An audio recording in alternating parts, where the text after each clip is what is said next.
Hi everyone, this is Karen Elaine, and I want to show you how I create my Rolodex cards. It's going to be a very simple little quick tutorial today on basically how I make Rolodex cards out of watercolor paper or any thick cardstock, because the cards that they come with are pretty flimsy, and I like working on watercolor paper. But I'm going to show you this Rolodex size, and this is the model V524. It's basically the 2¼ inch by 4 inch card size. I didn't want to use the cards that come with it because they are just kind of flimsy and they kind of yellow. But I make them a little bigger as well. So I have a little more surface area to create on. So you can see mine are 2½ by 4. And I'm going to show you how I do that. But you'll just need a few things.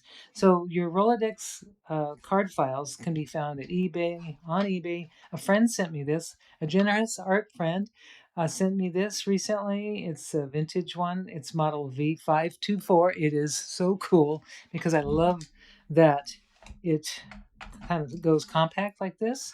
And you can also get these kind of Rolodex. Just this one's still available. They still have these little rotating ones, which I think is nice too. But I find this is a little more fun for me.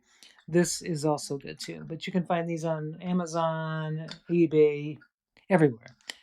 They're still, I don't know if they're still being made, but they're still around.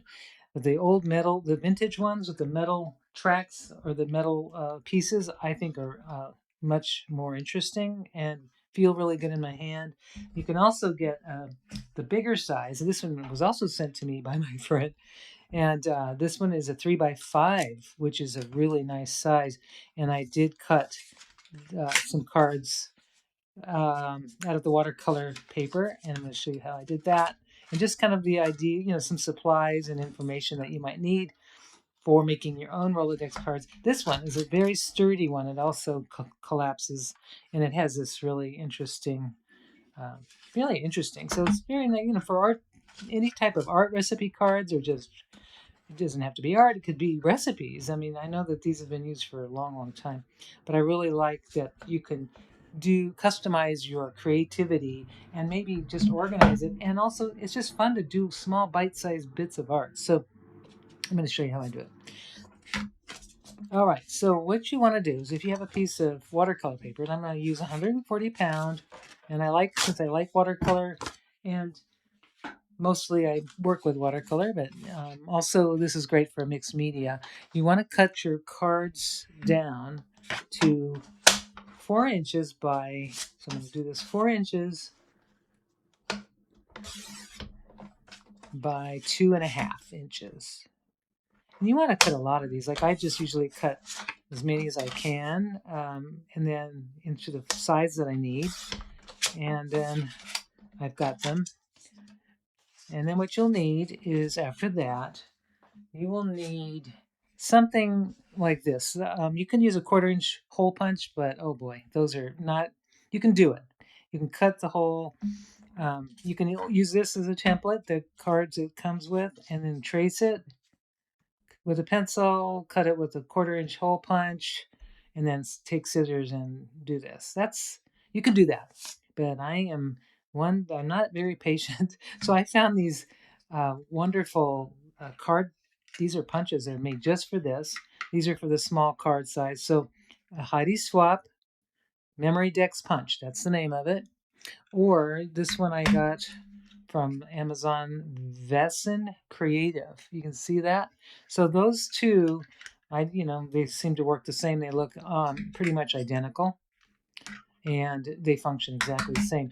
So, and you also need a corner rounder, and I like using the little R4 4mm corner, but you can use whatever size you want. And these are how I make these. So I'm going to take my punch. I'm going to lay it right to go in between those two lines right there, and then simply punch. And then I just corner around these, make sure that's really seated in there before you make that punch. and then I punch. Okay, so that's how easy that is. Now, if you wanted to do it with things that are already made, like I had done it with this one, it's a little thick, but this was from a master sheet collage sheet.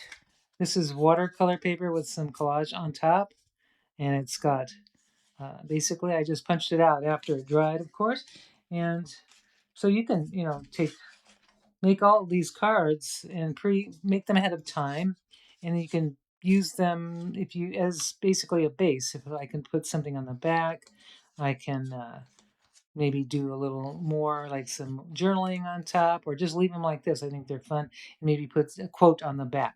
So that's how I did it. Now you can also find punches.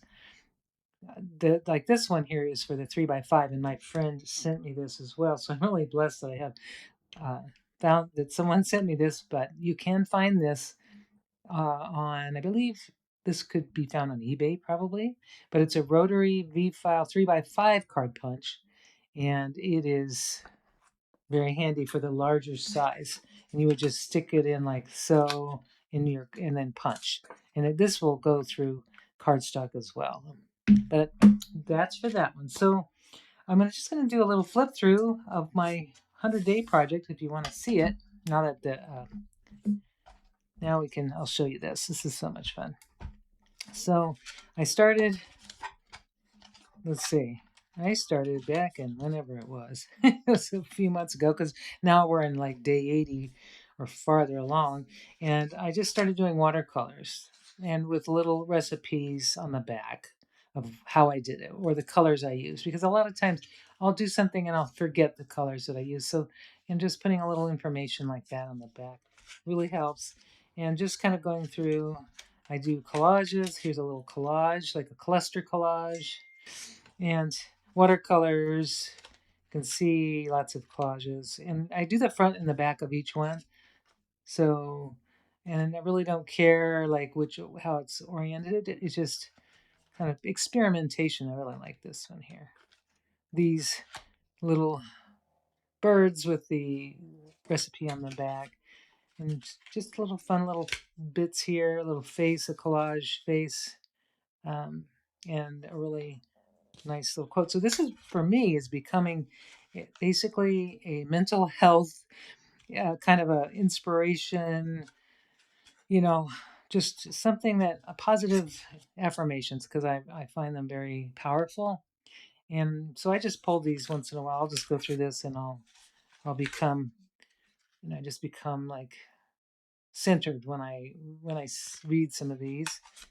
And you can just take these to whatever place you want. This one was done with a wash of colors. I think I might have, no, I didn't put the instructions on the back, and I cut a little bird out and did a quote. But yes, this is just, is like a wealth of inspiration. If you run out of things to create, you can always go through your Rolodex and get inspiration. And I just think that's really fun. A little bit, I'll just kind of flip through it. You can see some mushrooms. And this is almost finished. I'm almost to 100 days.